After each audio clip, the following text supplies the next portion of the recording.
E se a cidade mais futurista do planeta estiver prestes a colapsar, Tóquio, a metrópole que parece viver 20 anos no futuro, está numa contagem regressiva, silenciosa e quase ninguém percebeu. Hoje, você vai entender os 3 fatores que podem destruir a maior cidade do mundo. A ameaça de um megaterremoto, que é inevitável, o envelhecimento extremo da população e o paradoxo da superpopulação, que pode se tornar uma armadilha mortal. Fique até o final para descobrir o que um relatório secreto do governo revela sobre o verdadeiro plano de evacuação.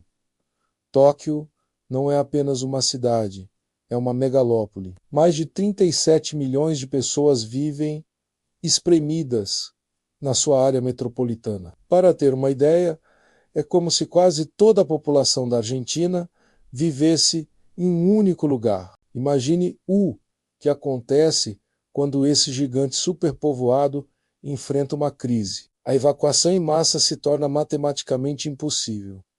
E esse é só o começo do problema. A capital japonesa foi construída sobre um dos pontos mais perigosos do planeta, o encontro de 4 placas tectônicas.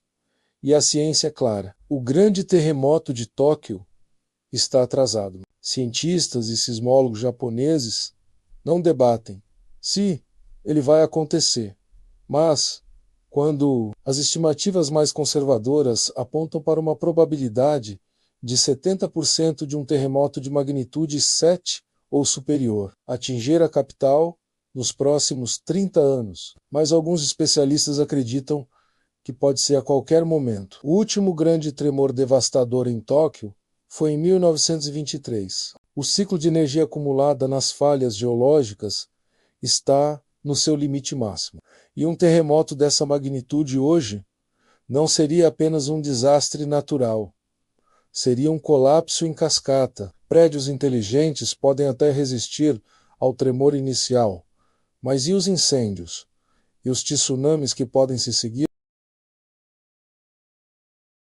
O governo japonês estima que, no pior cenário, mais de 23 mil pessoas morreriam e a cidade enfrentaria um prejuízo de quase $1 trilhão. Mas o verdadeiro terror não está nos números, e sim na realidade de uma cidade que simplesmente não foi projetada para falhar. Mas o chão tremendo não é a única ameaça existencial. Há um inimigo silencioso que já está corroendo a sociedade japonesa por dentro. O tempo. O Japão é a nação que envelhece mais rápido no mundo. Mais de 28% da população tem mais de 65 anos. Em Tóquio, essa realidade é ainda mais visível. A cidade que pulsa com inovação e juventude está, ironicamente, ficando velha. E o que acontece quando uma megacidade não tem mais jovens suficientes para manter a economia funcionando, para cuidar dos idosos, para operar os serviços essenciais? O colapso populacional. A força de trabalho diminui a cada ano e a pressão sobre os sistemas de saúde e previdência se torna insustentável. Em algumas décadas, Tóquio pode se tornar uma cidade fantasma funcional, operando no limite com uma população idosa e vulnerável, dependente de uma força de trabalho que simplesmente não existe mais. A automação e os robôs, que parecem a solução, também precisam de gente para criar, manter e operar. O futuro de Takai pode ser uma metrópole de idosos onde a vitalidade que a tornou famosa desapareceu. Agora, vamos juntar as peças. De um lado, uma bomba relógio geológica, do outro, uma bomba relógio demográfica, e no meio de tudo isso, a infraestrutura. O sistema de transporte de Tóquio é uma maravilha da engenharia pontual, eficiente, limpo, mas ele opera todos os dias no seu limite absoluto. Os famosos empurradores do metrô não são uma atração turística, são uma necessidade para enfiar as pessoas nos trens superlotados. Agora imagine esse sistema durante um terremoto. Milhões de pessoas presas em túneis subterrâneos, trens parados, estações que se tornam armadilhas. A infraestrutura que mantém Tóquio viva pode ser a mesma que a sufocará. O efeito dominó seria instantâneo. Um tremor paralisa os transportes.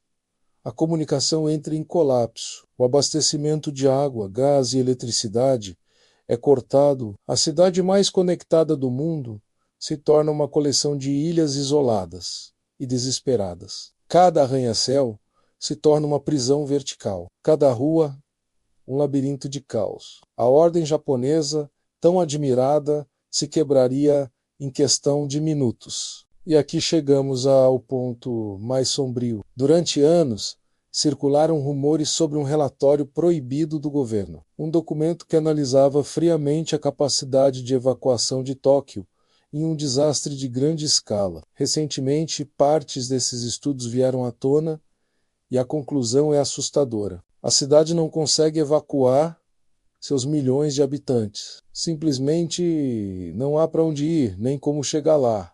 As rotas de fuga ficariam congestionadas em minutos. O plano oficial, na prática, não é evacuar, mas sim abrigar no local. A orientação é que as pessoas fiquem em casa, em escritórios, em abrigos designados.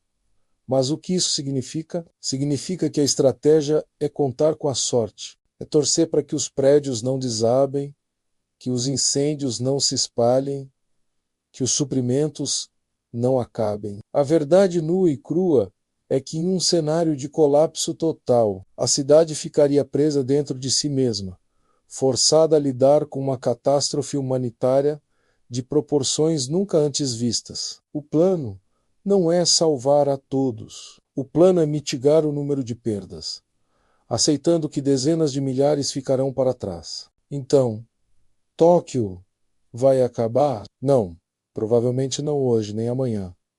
A resiliência do povo japonês é lendária. A tecnologia e o planejamento são os melhores do mundo. Mas a linha que separa a ordem do caos, a funcionalidade da paralisia, nunca esteve tão fina. Tóquio vive sobre uma falha geológica e demográfica. É uma obra-prima da engenharia humana, mas também é um experimento perigoso. Uma cidade que desafia a natureza todos os dias, sabendo que, um dia, a natureza pode cobrar o seu preço. O futuro de Tóquio é uma das maiores questões do nosso século. Para ajudar este vídeo a chegar a mais pessoas e a gente continuar essa conversa, comente a palavra Tóquio aqui embaixo. Curta o vídeo, compartilhe com alguém que se interessa pelo assunto e me diga qual cidade você quer que eu investigue no próximo episódio. Obrigado por assistir.